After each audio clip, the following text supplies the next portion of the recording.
And we are live. Good evening, everyone. Welcome to another episode of the Angriest Man in Orlando. Live here from Orlando.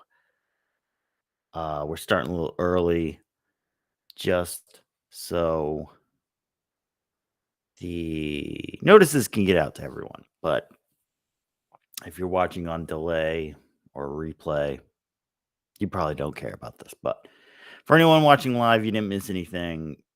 Just didn't set up the stream tonight, so, you know.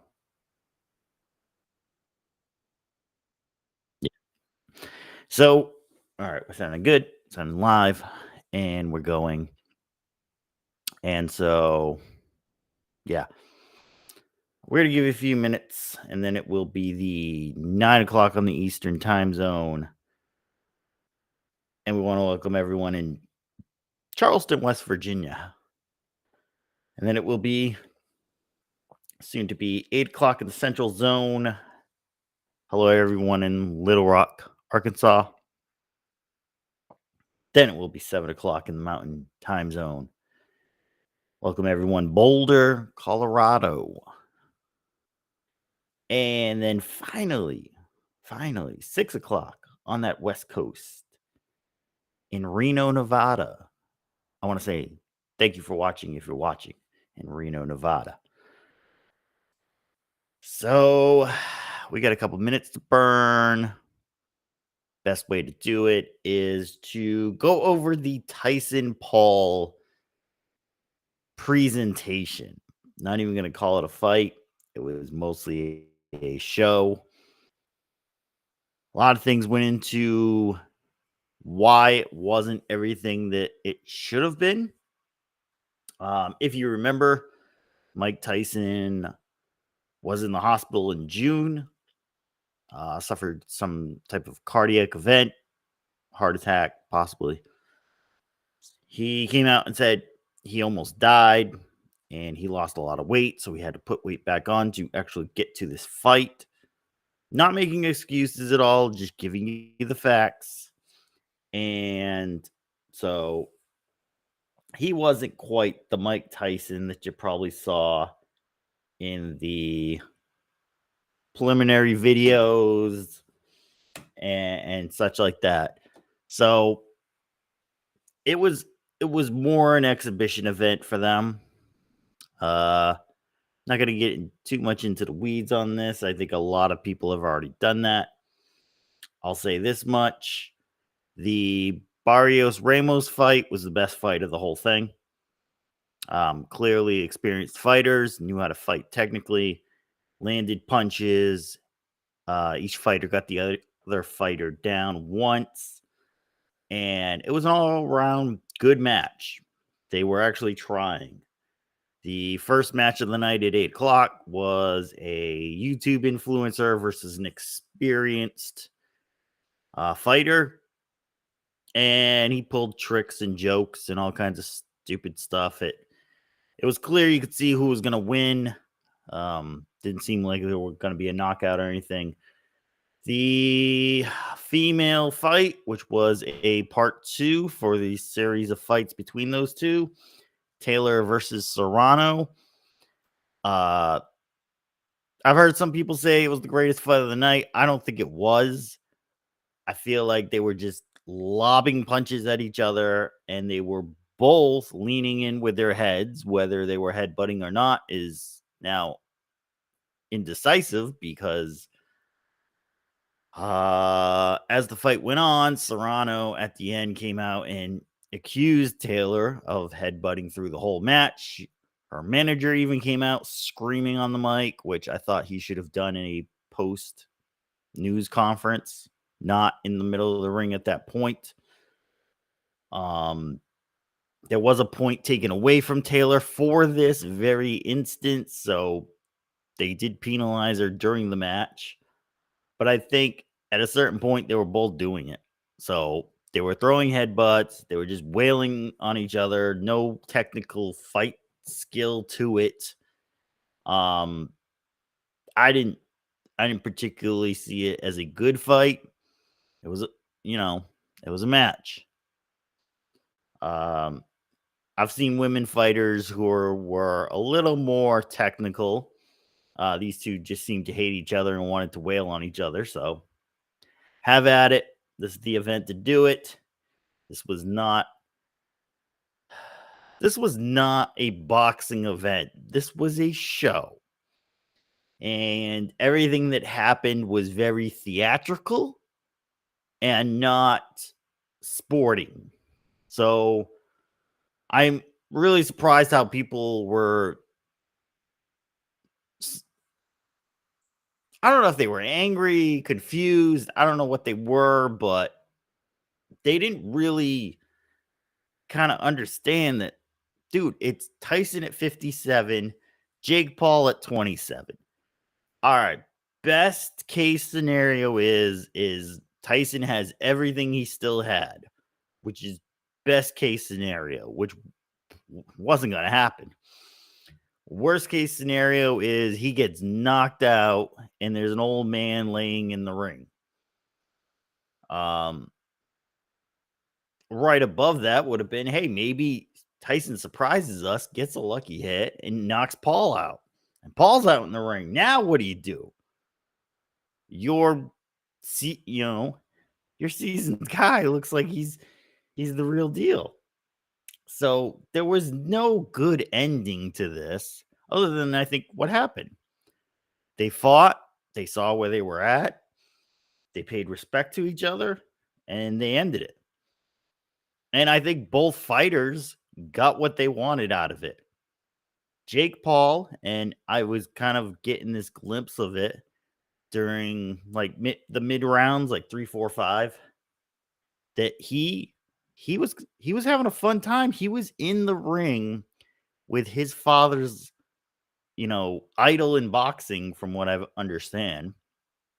He was standing in the ring with Mike Tyson, and he's trying to box him. And if you could put yourself in his mind at that minute, like, how cool is that? If you're into hockey and you were able to get in the rink with Wayne Gretzky and go shot for shot with him. If you're into basketball, you step on the floor with Larry Bird or Michael Jordan, or Magic Johnson, and get to go, 5 points wins. Like, this was something special for him. And for Tyson, I think it was good for him because he got to relive the magic again. In his mind, he knew he was going to be a little unstable, but, you know, the preparing, the going into the locker room, getting ready for it.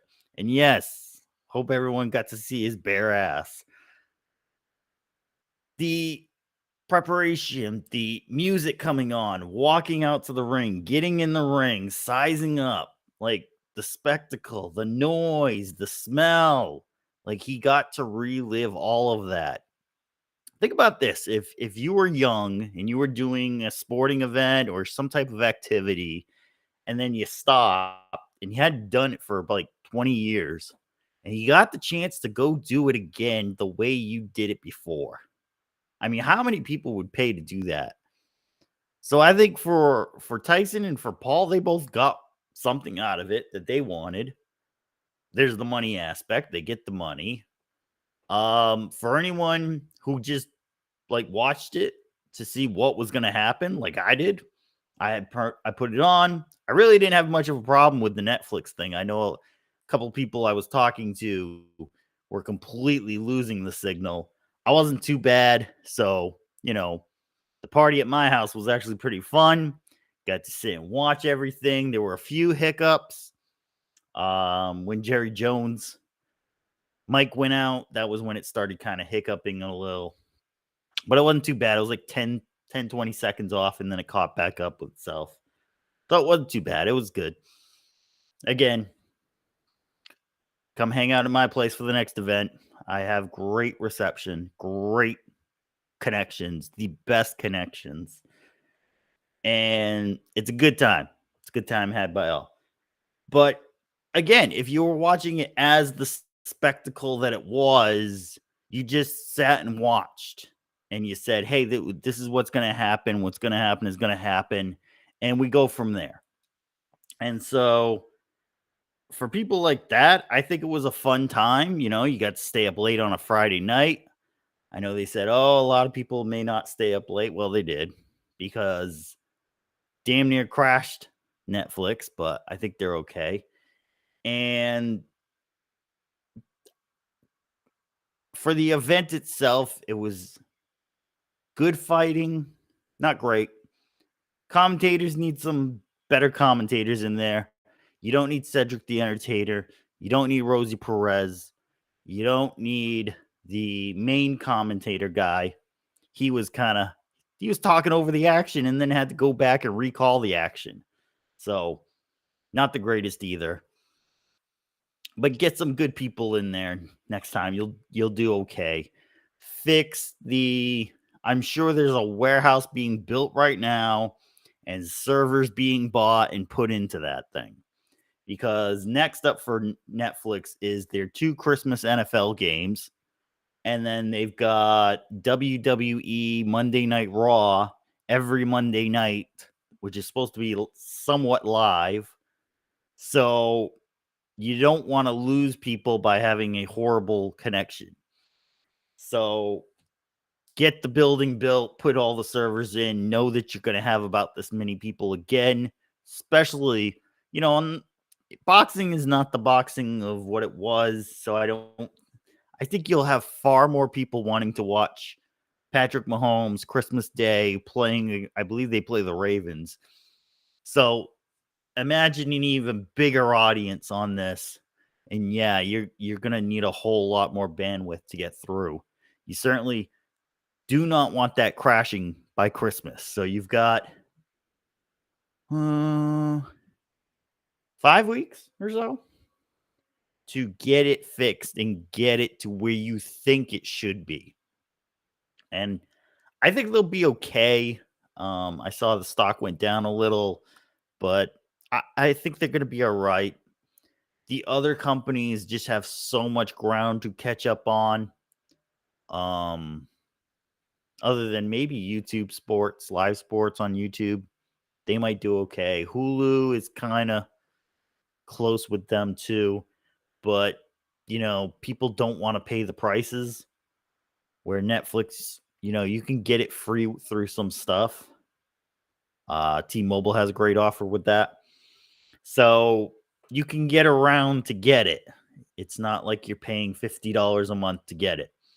So they can definitely, I would still say it's a buy on their stock. They can definitely improve and get it better. But all in all, around a good time. If you thought it was going to be something like shocking, I'm sorry, that was not what was going to happen. I originally had called it maybe as a draw, but with the way you could see Tyson just not holding up as much, I think it was fair to call it in Jake Paul's favor and, just move on from there. All right. So we're on the regular schedule now. That was my take on the Jake Paul versus Mike Tyson bout. So it's in the record. Let's move on. Let's go into politics and let's open that up. It's been 2 weeks since the election. Things are moving smoothly, possibly. At least on Trump's side. Names are being put out for cabinet positions. I don't think anybody's really surprised. I mean, there are people who stepped in and helped the Trump candidacy move on. So, he recruited some of them volunteered to come in. So he's definitely just handing out positions to them if they seem remotely qualified. So The process now would be for the Senate to confirm, which won't happen till January. They're really trying to push for full Senate confirmations, no confirmations during a recess. So you won't really know anything until about early January on whether they're going to be at that position or whether Trump will have to pick somebody else. Um, it's gonna be a fight on some of them. It really is, just because there's bad blood on all sides after this. So there's people who really don't want to play ball with this incoming administration. So they're gonna tie it up for as much as they can, and they'll go with that. So we'll see what happens. For Biden's side, he's just hanging in there. He announced that Ukraine had authorization to use Western fulfilled long range missiles to fire into Russia. Ukraine then fired several off into Russia. Russia then declared that the measures that they would look at to use nuclear weapons had now been lowered, which is basically means there's an easier threshold to meet to use a nuclear weapon. So here's my take on that. I think Trump has talked to Putin. I think this is merely a message being sent. I think they all kind of know there's about 60 days left. Actually, maybe a little less than that till inauguration. I would say Zelensky is trying to get off any last minute efforts to get something. I'm not even sure what they really want anymore.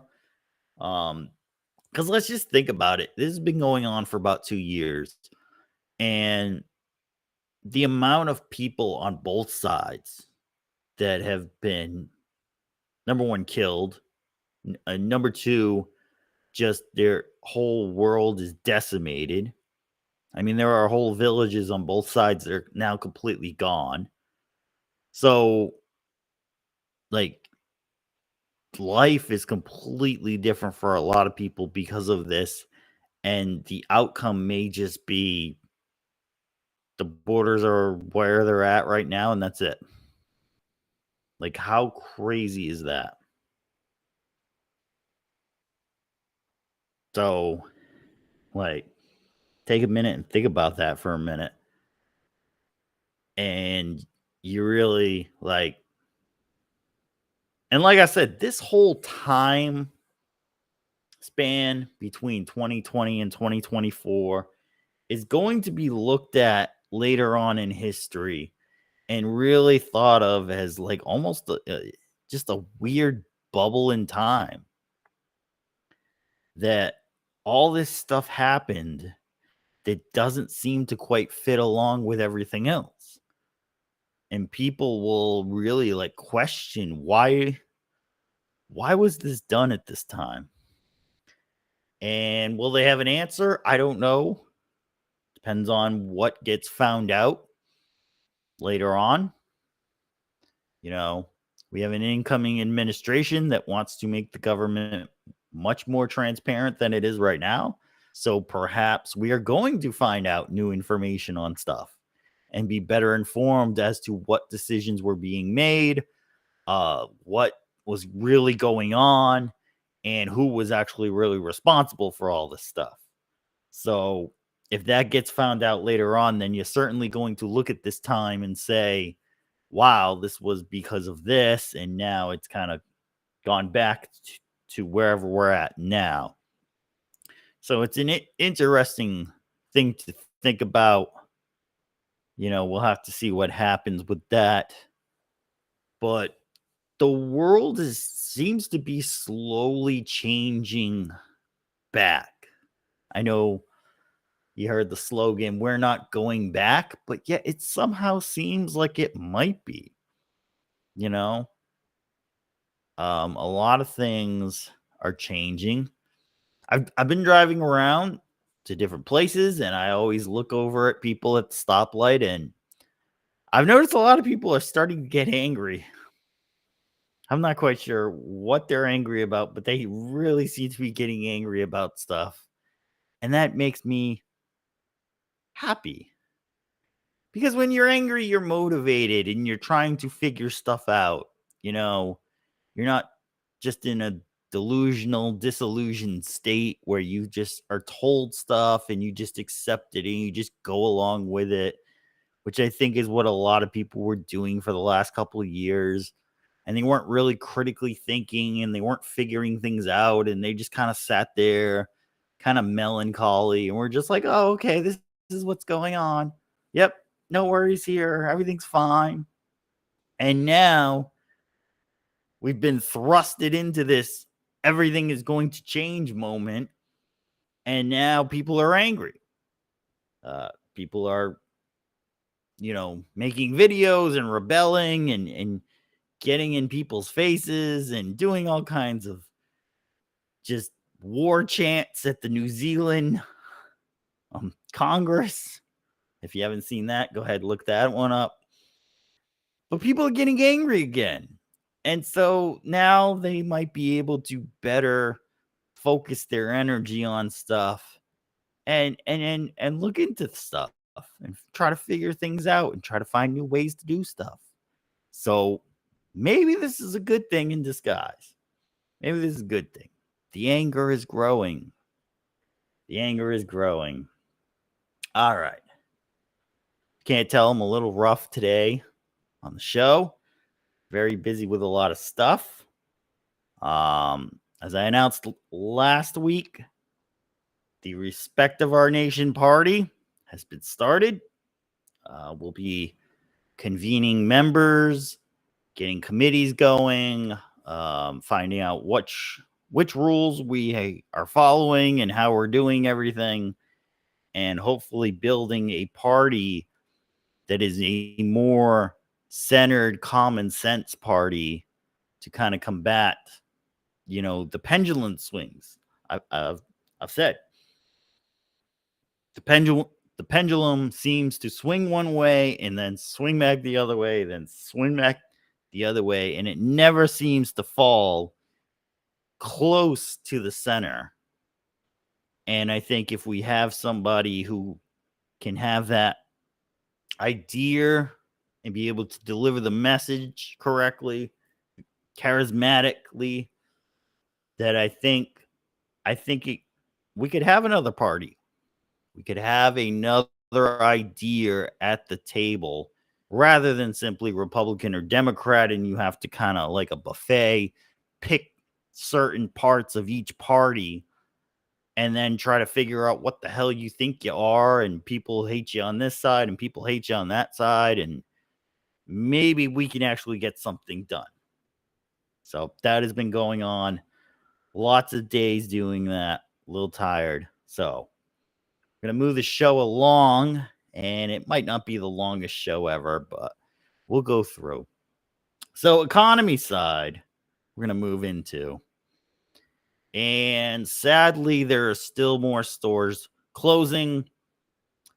The Advanced Auto Parts Company has decided they are going to start closing stores. I got a message saying that all of California's Advanced Auto Parts were closing down. It may have been all of San Diego County, but I'll double check. Certainly, though, I can explain this being a car guy. It's simply parts are much easier to find now. So if you're looking for a part for a car, you could go to your local auto store, tell them what kind of car you have, and they would give you the part, and they would ask you, qualifying questions to make sure it is the part. They were very knowledgeable people. They worked on their own cars. It was a very fun experience to go down and chit chat with them. Sadly, those days are gone. You have now guys in there who Some may work on their cars, some may not work on their cars, some may know what they're talking about, some may have absolutely no clue what you're talking about. And the parts that they're selling are basically the same parts, just packaged in a box with a sticker for whatever store you're at. So there's not really, a quality factor to any of it because they're pretty much all the same part. There may be a price difference, or maybe you have a loyalty towards one store or the other. Maybe you've always bought diehard batteries, so you always go to Sears and buy your diehard battery. Well, now Sears isn't even selling those anymore. I believe you could buy those at AutoZone now. So the whole environment has changed a lot. And the introduction of cheap selling has also infected it and really brought people to just go to places like eBay, places like Rock Auto, places like Amazon, where you can simply find the part, find the cheapest version of it, buy it, have it installed or install it yourself, and you don't even have to leave your home. It could literally be there in about a day, sometimes hours even. You you don't have to do the get up and drive, go over to the store, figure out what part you need. It's been very simplified in these mega stores online. And so it's kind of wiping out those brick and mortar stores. Even searching through their websites and finding out, oh, they have it, but they got to ship it.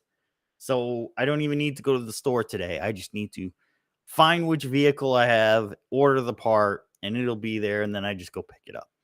So what I would say fun time used to be where you'd go in the store, you'd talk to the sales guy you knew, you'd search around a little, maybe find something else you liked.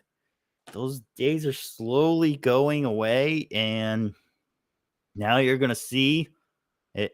Advance is already closing, I believe, around 800 stores. I would not be surprised to see O'Reilly's, AutoZone either slowly close stores or make an announcement saying they're closing stores as well. Again, it's all the same parts really at this point. So you just find the cheapest part, and eBay lets people sell their own parts. So you can go on and, find the part used, and you don't have to buy it brand new from the store. And, as long as it's not an electronic or something, I mean, you take a little chance with that. But you could buy the part, throw it on. You don't even need a store for that, just eBay. So that classification for stores, auto stores, and auto parts bins and stuff, and that stuff's going away. And it's a little sad because, you know, I still enjoy going down to the auto parts store, looking around, seeing if they have any window deflectors or running boards or neon lights I could put on. And if they're closing, you're gonna have to just search online and hope you get what you want based on the pictures and everything. And it's becoming that kind of a world where you just order online. If it's not right, ship it back, order something else, and hope you get what you want. So goodbye to the auto parts store. We hardly knew you, and it'll be sad. I mean, a lot of people work at those places. You got 3 or 4 guys, a couple girls working there. Love looking at the parts, love dealing with the people, love hearing the stories about the vehicles, and now their jobs are gone. So what do they do? I I don't know. If there's any openings at the other stores, or maybe go into a different sales role. And it's kind of weird like that.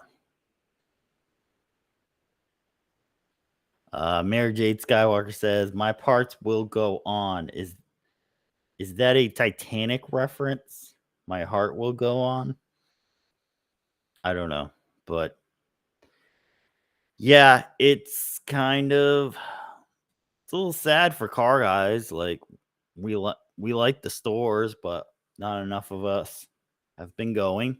And it's the same with a lot of other stores, Sears and Kmart. Why did they go down? People just stopped going. They shop at Walmart or they'd buy off of Amazon, and the sales just went down and down and down, and they had to close the store off. Then another, then another. Before you know it, filing bankruptcy, closing the last one. Sad to say. Speaking of bankruptcy, Spirit Airlines finally filed for bankruptcy earlier this week, and they will be still operating through it and hope to get out of it sometime early next year. So this is sort of the bankruptcy where you kind of just stop paying people, reorganize your debt, and then hopefully come out of it being able to satisfy some of those debts. They're going to sell off some planes. They're going to lay off some pilots. They're going to reorganize stuff and then come out of it, hopefully able to better serve the low fare airfare community. A lot of people were saying that because their fares were so low, that really kept other prices low. I don't know about that. I think if you charge too much, after a while, you charge out of whoever's going to buy it. So it's not like American and Delta can just charge whatever they like. But they were a low cost airfare as long as you've had bags that fit. Their bag fees were sort of keeping them in the game because they were pretty extraordinary. If you had a couple bags and you were flying it, you're basically paying the same price as flying Delta or United anyway. So it was kind of weird that way. But if you travel light and you were okay with their schedule, it was a low cost airline, and they could do that. So sadly, yeah, they're kind of at the end of the road. It's sink or swim time. Definitely plan on seeing them cut some routes. So if you had already planned to buy a ticket for Christmas or January, double check with them to make sure that flight route is still in operation. That way, if you need to get a refund and change to a different airline company, you have the time to do it. I mean, nobody wants to be there at the airport seeing that their flight got canceled and then having to reschedule one because number one, it's really expensive to do a late night flight. But number two, will there even be a flight for that day from a different airline? So do check with them if you plan on still flying with them. Just to make sure that the flight you're wanting to go on is still going to happen. So, yeah, the pain is still here, people. The closings, the bankruptcies, the cutting stuff, even small businesses. I was just reading a small business around here. They're closing their doors after 15 years, and basically they were told that the rent was going to completely go up, double what they were paying right now. So with the property being sold, so they are, it sounds like they're going to simply just move to another building and try a different location, and hopefully they can and get it rolling. But a lot of small businesses are going through that. People are retiring, selling their strip mall, and then those businesses now have to deal with a new landlord and whatever the rent rate is going to be for that. So you're gonna see you're gonna see these going on for a while. The real estate market is still holding strong for the most part. Hasn't crashed as I thought it might, but it has weakened. And in certain areas in the southeast, mid south, and west region, you're definitely seeing crumbling going on, and there's cracks there. But if you're in New England and the upper Midwest, it's holding steady. It's holding steady is what I'll say. So you just have to kind of see what's going on with that. So just expect into next year, about mid next year, to keep hearing these things. Hopefully companies, you go into bankruptcy, you just kind of move some stuff around, sell some stuff, and come back out of it. Hopefully things don't crash. Same thing with regular people. If you need to, unload a few things, garage sale, Facebook Marketplace, eBay, sell some stuff off. Can always get it back, hopefully. And that way you can survive through this. If you have to pay your credit cards, if you have to make a car payment, if you have to make a house payment, mortgage, rent, and then come back and then buy it again.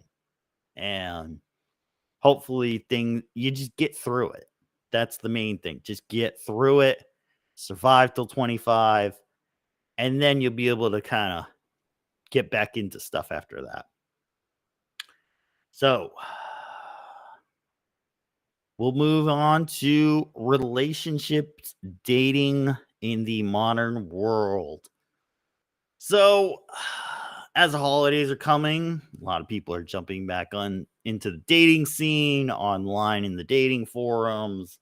I'm seeing a definite uptick in people joining and people trying to find live events that are going on where they can meet people. You certainly have Christmas parties coming up, Thanksgiving, getting together with families. Sometimes people bring people to those type of things. So before you jump into it, ask yourself this question. Why do I want to be in a relationship? And once you figure out that answer, because I think you'll be a little more honest with yourself. So once you figure out that answer, the next thing would be to ask whoever you're wanting to date or wanting to be with, why do they want to be in a relationship? And the answers to these questions, whether it be from you or the other person, should not just be because I'm lonely. Or another one would be, well, I just want to be in a relationship.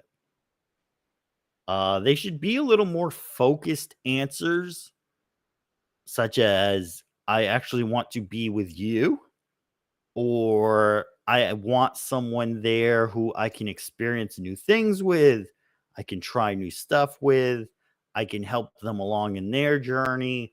I want to share stuff from my own life with them. Those type of answers. Because I get out and I talk to people a lot. And so I ask these questions of these people, and don't be afraid to ask the question. A lot of people are not going to take you serious. They're going to be like, are you, it's like a gotcha question, or are you trying to mess with me kind of question. And they think they want some weird answer like, oh, it's because you don't like relationships and you just want to have friends with benefits or something. It's like, no, no, no, no, no. It's a serious question. Why do you want to be in a relationship? And the problem that I've seen coming up with a lot of people, male and female, is they just want to be there to be there, like it's a hip club and you want to get into it and you don't care how you get into it or who you're getting into it with or who can get you into it, but you want to be there. You want to be at the club. You want to be having fun. And the problem is, it gets to 2:00 and the club closes And now you're stuck with whoever you're with or wherever you're at in life, and you don't know what to do. And so by asking the question first and getting the answer can better put you in a position of what to look for. So the first few answers, which would be, I just want to be in a relationship, I'm really lonely, I just want somebody there. These are not very focused questions. So you can really almost put anybody into that position and it fits what you're looking for. Or even better yet, you can just put a dog or a cat into that position and it fixes it. If you're lonely, especially dogs will be very friendly with you as soon as you get home. So you are always going to have somebody there that needs you and can give love to you. Cats, they're a little more, depending on who you are, whether they pick you or not, can either be really loving or really terrible with you. So it depends on that. But it fits into that position of there's somebody there. I'm no longer lonely. There is some type of relationship between it. Like the pet needs you, you need the pet. So that answers that question. So why are you looking for this person? That's the answer you want to find. So I'm wanting to share stuff with them. Okay, what do you want to share? Well, I really like roller skating and I really like cooking and I would love to do with somebody else. Okay, go find somebody who likes that stuff, get into a relationship with them. You're going to have a much higher success rate when you are focusing on why you want to be in this relationship rather than saying simply, I want to be in a relationship. So it's a question to ask yourself and then ask the person you're trying to be with. And I think it'll cut down on a lot of, hey, we went 3 months and then it fizzled out. Hey, we went 6 months and then it became boring. Mainly because, like I say, you went to the club, you were having fun, club closed down, there was no more fun to have. So what do? And a lot of times people will just say, yeah, I'm done.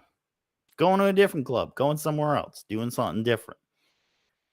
So it's really something to think about if you're stepping out, especially with holidays, parties, New Year's coming up. Think about that question. Ask yourself it.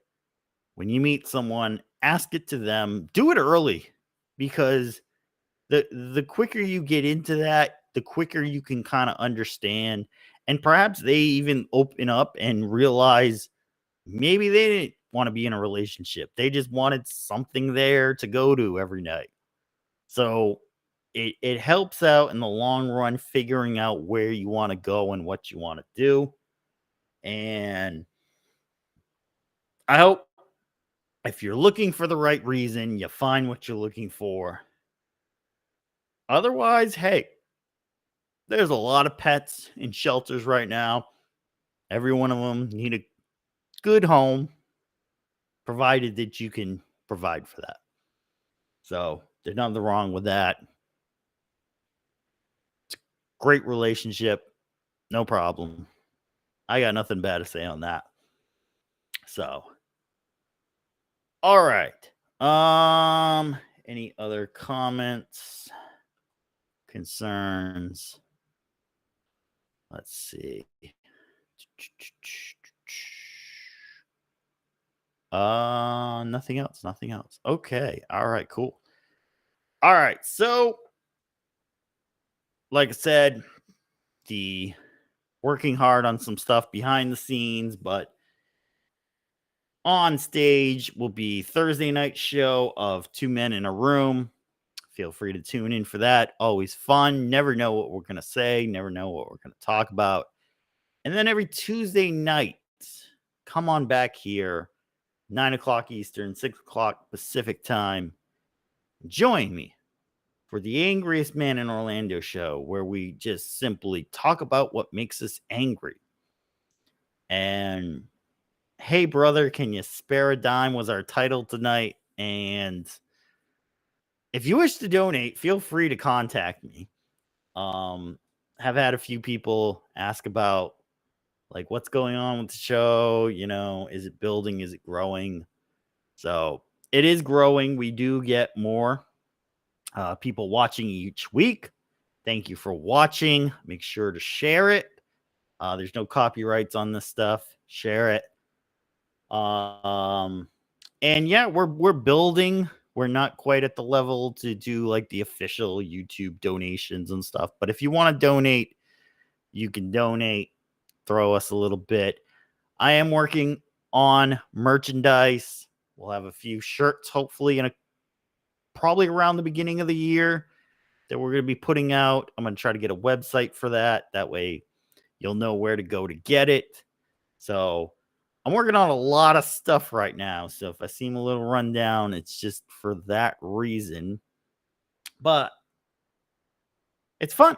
It's here, and don't worry about the angry people out there. The angry people are there because they're reassessing their lives. They're not quite sure what they're doing. And it might be a good thing. I encourage it.